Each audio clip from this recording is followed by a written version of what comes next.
আসসালামু আলাইকুম এভরিওয়ান, তোমার দেওয়া ভালোবাসা গল্পের 117 নম্বর পার্ট। তো আর বেশি কথা না বলে চলুন গল্প শুরু করে দেই। হাসুন আর যাই করুন, সে আমার অনুপস্থিতিতে হলেও আপনার ভাগ আমি কাউকে দিতে পারবো না। সানি কিছু সময়ের জন্য থমকে গেল। চোখে মুখে দৃশ্যমান হলো তার লিখে আসা এক প্রকার চুক্তি নামক সইপত্র। হয়তো সেই প্রথম স্বামী যে জীবিত থাকার অবস্থায় তার মৃত্যুর পর দ্বিতীয় বিয়ে দেওয়ার নামক চুক্তিতে সই করে তার নামে সুখ পালনের বিরোধিতা করে। স্বামী থাকার চিহ্ন, স্বামী হারানোর চিহ্ন। কত সুন্দর স্বাচ্ছন্দ্য বয়ে বেড়ানো নারীরা, পুরুষের কোনো চিহ্ন নেই। দীর্ঘ 17 বছর ধরে তার চোখের সামনে তার মাকে দেখে আসছে। মার এই সাদামাটা শৌখিন জীবন ভীষণ পীড়া দেয় সানিকে। কী ভেবে তড়িৎ গতিতে নিজের চিন্তাধারা থেকে বেরিয়ে এলো সানি একটু গম্ভীর কণ্ঠেই বলল, আমি আমার এক বউকে নিয়ে সন্তুষ্ট। উদ্ভট চিন্তাধারা ছেড়ে ফেল, নয়তো এই পানিতে ফেলে দিয়ে মাথায় বিশুদ্ধ করে নিয়ে বাড়ি ফিরব। সারা হাসলো একটু, সানির কথায় পাল্টা জবাব দিয়ে বসলো, তুলতে সে আপনাকেই হবে। স্বামীর সাথে তর্ক করে পথভ্রষ্ট বউ।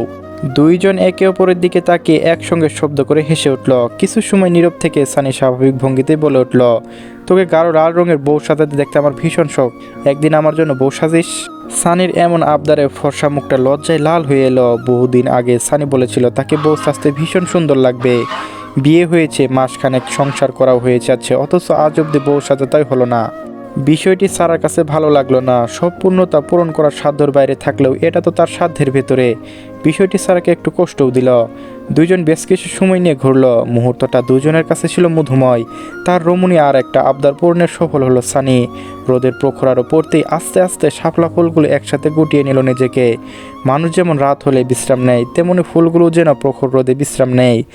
সানি সারা সে মনোমুগ্ধকর দৃশ্য উপভোগ করলো। 11টা নাগাদ বাড়িতে ফিরল তারা। কিছু সময় বিশ্রাম নিয়ে সানি বেরিয়ে পড়লো হাসপাতালের উদ্দেশ্য। সানি বাড়ির বাইরে থাকা সারা একাই সময় পার করতে হয়। অভ্যাস হয়ে গেলেও একটু খারাপ লাগে সারার। বছর ঘুরিয়ে আবার কদিন পরে চলে আসবে 24শে জুন। সেই দিন মির্জা বাড়িতে থাকে খুশির আমেজ, খাবার দাবারে কত রকম আয়োজন। সাগর মাইন শিকদারের মৃত্যুবার্ষিকী বলে কথা, আনন্দ না করলেও ঘোর অন্যায় হয়ে যাবে। ওয়াসেক মির্জা তার 8 বছরের পুত্র ওয়াসিফকে তখন তীক্ষ্ণ ধারানো ছুরি দিয়ে নিশানো লাগানো শেখাচ্ছে। মানুষটা কার্যক্রম উদ্ভট, নয়তো কোনো পিতা তার সন্তানকে হাতে অস্ত্র তুলে দেয়? কার্যক্রম অন্য মানুষদের থেকে ভিন্ন। চোখের সামনে যেই কি বাবার ক্ষতবিক্ষত লাশটা দেখেছিল, সেই দিন থেকে মানুষটার কার্যক্রম ভিন্ন হতে শুরু করেছিল। এখন তো যেন সমস্ত সীমা অতিক্রম করে ফেলেছে। বাবা ছেলের গুরুত্বপূর্ণ কাজের মধ্যে ব্যাঘাত ঘটাতে আসে নুরুল আহমেদ। দরজার সামনে দাঁড়িয়ে ডাক সারল নুরুল আহমেদ, স্যার আসবো? ওয়াসেক মির্জা হাতে থাকা ছোট তীক্ষ্ণ ধারালো ছুরির সামনের দিকে নিশানা করে সেই দিক নিক্ষেপ করে জবাব দিল, আই। নুরুল আহমেদ 2 হাত সামনে ভাঁজ করে রেখে ওয়াসেক মির্জার সামনে এসে দাঁড়ালো। ওয়াসেক মির্জা মাথা তুলে তাকালো নুরুল আহমেদের দিকে। নুরুল আহমেদ স্বাভাবিকভাবেই বলে উঠল, স্যার আপনি যে কাজ করতে বলেছিলেন করেছি। ওয়াসেক মির্জা রহস্যময় বাঁকা হাসলো একটু, ঠাট্টা করে বলে উঠল, বাপ ছেলের সুখ একদিনে পালন করবো, অর্থ ব্যয় কম হবে, কি কষ্ট। নুরুল আহমেদ নিঃশব্দে হেসে সূচক মাথা নাড়ল। কী ভেবে ওয়াসেক মির্জা চল শক্ত হয়ে এলো।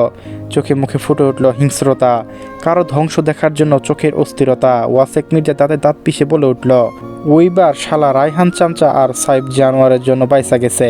এইবার বাপের জন্য দরদ দেখাবার আয় একবার। ওর বাপের কবরে আশেপাশে একটা কবর খুর, বাপ ছেলে একসাথে থাকবে। বাপের জানাজা হয়েছে, এর জানাজা হইতে দেব না। নুরুল আহমেদ সূচক মাথা নাড়িয়ে সম্মতি জানালো। সানির এমন কাণ্ড বাদিয়ে ফেলার পর শায়লা বেগম করিডোর কক্ষে বসে না আর। আজ কী ভেবে বিকেলের দিকে করিডোর কক্ষে সোফাতে বসেছিল শায়লা বেগম। শায়লা বেগমের পাশে নার্স বসে রয়েছে। সারা উপরে দাঁড়িয়ে দেখলো শায়লা বেগমকে। ভীষণ ইচ্ছে করছে শায়লা বেগমের পাশে বসে গল্প করতে, কিন্তু জড়তার কারণে নিজেকে ইচ্ছের প্রাধান্য দিতে পারছে না। আর শায়লা বেগম তাকে দেখলে 2-1 কথা বলে নিশ্চিন্তে এড়িয়ে যাবে। সারা হতাশা শ্বাস ফেলে দাঁড়িয়ে রইল সেখানে। সানির এখন বাড়ি ফেরার সময়। প্রতিদিন ঠিক সময়ে বাড়ি ফিরে সানি আজও সময়ের হেরফের হলো না। কড়া রোদে পুরুষালী দেহ, ঘেমে পুরনো হালকা ধূসর রঙের শার্ট গায়ের সঙ্গে লেপ্টে রয়েছে। কপালে বিন্দু বিন্দু ঘাম জমে রয়েছে। চোখে মুখে একটু ক্লান্তির ছাপ। সানি ঘরের ভিতরে প্রবেশ করে প্রথমে খেয়াল না করলেও পরক্ষণে চোখ যায় সানির। পা জোড়া থেমে গেল সেখানেই। কতদিন পর আজ মায়ের মুখ দেখলো সানি। অভিমান করে দরজায় খিল লাগিয়ে রাখে। প্রতিদিন দরজায় কড়া নেড়ে ফিরে আসতে হয় সানির।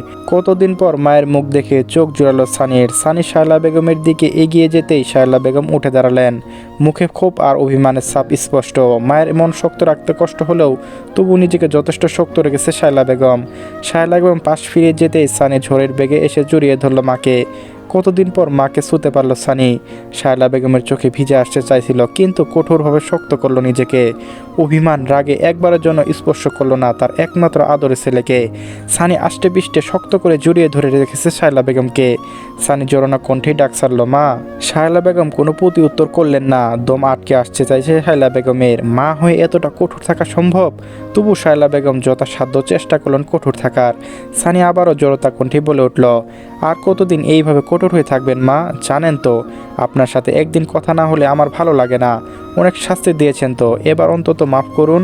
শায়লা বেগম দীর্ঘ নিঃশ্বাস ছাড়লেন একবার, চাপা অভিমান কণ্ঠে বলে উঠলেন, তোকে দুনিয়ায় এনেছি, মাপ তো আমার চাওয়া উচিত। সবার কাছে কত সুনাম শুনেছি তোর জন্য, আবার তোকে কষ্ট দিয়ে যাচ্ছি। অন্যায় সবার সাথে করেছি আমি, তাই তোর কাছে আর সমাজের কাছে সবার কাছে মাপ চাওয়া উচিত আমার। সানি হাতের বাঁধন হালকা হয়ে এলো, হতবাক দৃষ্টিতে তাকালো শায়লা বেগমের দিকে। মায়ের মুখে একথা ঘনাক্ষণেও আশা করেনি সানি। শায়লা বেগম পাশ কাটিয়ে চলে গেলেন। সানি আর আটকালো না, আটকানোর শক্তিও পেল না, নাকি আটকানোর ইচ্ছে হলো না, বোঝা গেল না। শায়লা বেগমের দিকে আর তাকালো না পর্যন্ত সানি। সেভাবে দাঁড়িয়ে রইল, শুধু নিস্তব্ধ হয়ে দাঁড়িয়ে কী ভাবছিল কে জানে। চোখ জোড়া টকটকে লাল হয়ে এসেছে।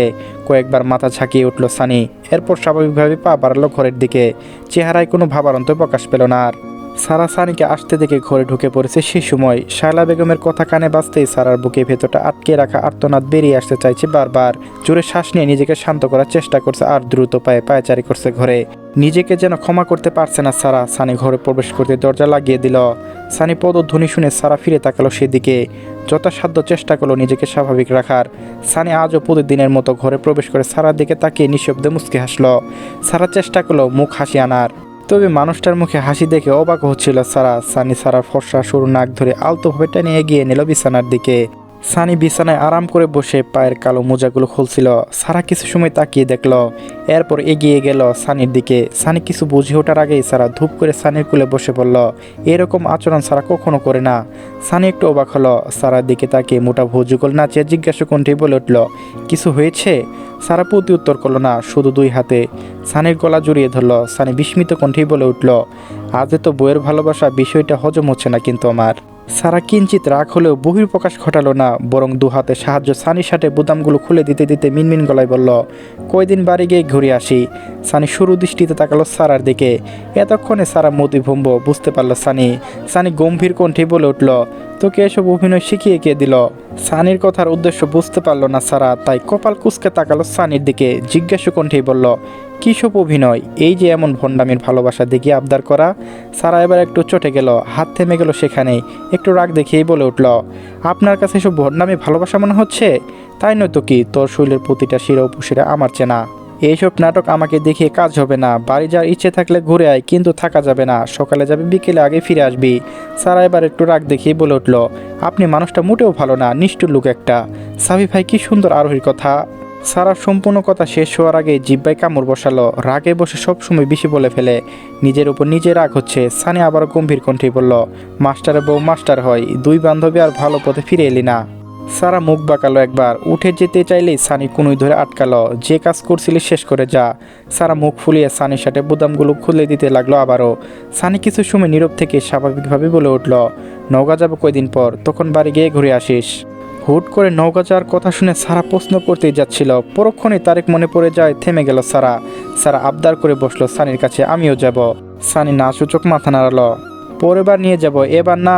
জানিস তো বড় আব্বুর সাথে ঝামেলা চলছে, দিনে গেলে নির্ঘাত সেখানে গিয়ে ঝামেলা করে বসবে। আমি কয়েকদিন আগেই যাব, বিকেলে বের হব, পৌঁছাতে রাত হয়ে যাবে। ওখানে হোটেলে থাকা এসব ঝামেলা। সারার মুখটা মলিন হয়ে এলো, কিন্তু আর জেদ করলো না। সানির সঙ্গে কম তো আর ঝামেলা হচ্ছে না, আর নতুন করে ঝামেলা বাড়াতে চায় না সারা।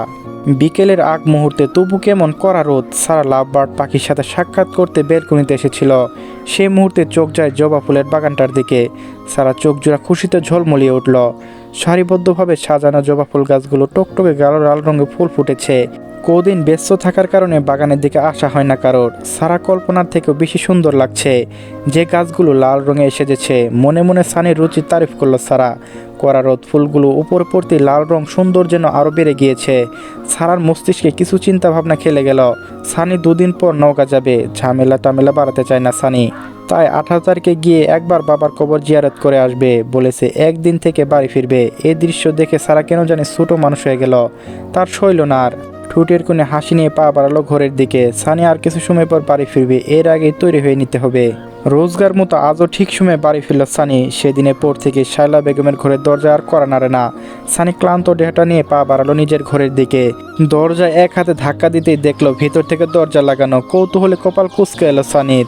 সারা তো কখনো দরজা লাগিয়ে রাখে না ভিতর থেকে। সানি কড়া নাড়ালো দরজায়, উচ্চস্বরে ডাক ছাড়লো কয়েকবার, মেহরুন, মেহরুন। ভিতর থেকে জবাব দিল সারা, 2 মিনিট। সানি অপেক্ষা করলো। সানি বুঝতে বাকি রইল না ঘরের ভেতরে তার মনে কিছু একটা ঘোর পাকাচ্ছে। সানি দরজা খোলার অপেক্ষায় থাকলো। 2 মিনিটের জায়গায় 10 মিনিট পর দরজা খোলার আওয়াজ পেল সানি। ক্লান্ত চেহারা নিয়ে পাশ ফিরে তাকাতেই চমকালো, এক প্রকার বাকরুদ্ধ হয়ে স্থির দৃষ্টিতে তাকিয়ে রইল সারার দিকে। সারা ঠোঁটের কোণে লাজুক হাসি এনে মাথা নুয়ে নিয়েছে। সেই সময় সানির এমন গভীর দৃষ্টি বরাবরই লজ্জায় ফেলে দেয় মেয়েটাকে। মানুষটা গভীর চাহনি যেমন হৃদয়ের কম্পন বাড়িয়ে দেয়, তেমনি শরীরে প্রবাহমান রক্তগুলো ঠান্ডায় জমে আসতে চায়। সানির গভীর দৃষ্টি পরোক্ষ করে দেখল সারাকে। টকটকে লাল রঙের সুতি শাড়ি, মাঝে সোনালি রঙের সুতো, ছোটো ছোটো ফুলের কারুকার্য। আজ প্রসাদ হুনিয়েও মেখেছে সারা। চোখে গাঢ় কাজল, সঙ্গে ঠুকে টকটকে লাল লিপস্টিক। এ সাজ বউ সাজের থেকে কম কি? সানি এগিয়ে এলো সারার দিকে। সারার ডান গালে আলতোভাবে হাত রাখলো। সময়টুকু নীরব ছিল দুজনেরই। সানি কিছুটা ঝুঁকে তার ভাগ্যবতী অর্ধাঙ্গিনীর ললাটে ঠিক মধ্যখানে দীর্ঘ সময় চুমু খেল। এরপর কপালে কপাল ঠিকিয়ে কোমল কণ্ঠে শুধালো, আরও না হয় 20 মিনিট দাঁড়িয়ে থাকতাম লাল রঙের বেনারসি পরতে। চলবে, পরবর্তী পার্টও আপলোড দেওয়া হয়ে গেছে, তো সবাই দেখে নেবেন। ধন্যবাদ।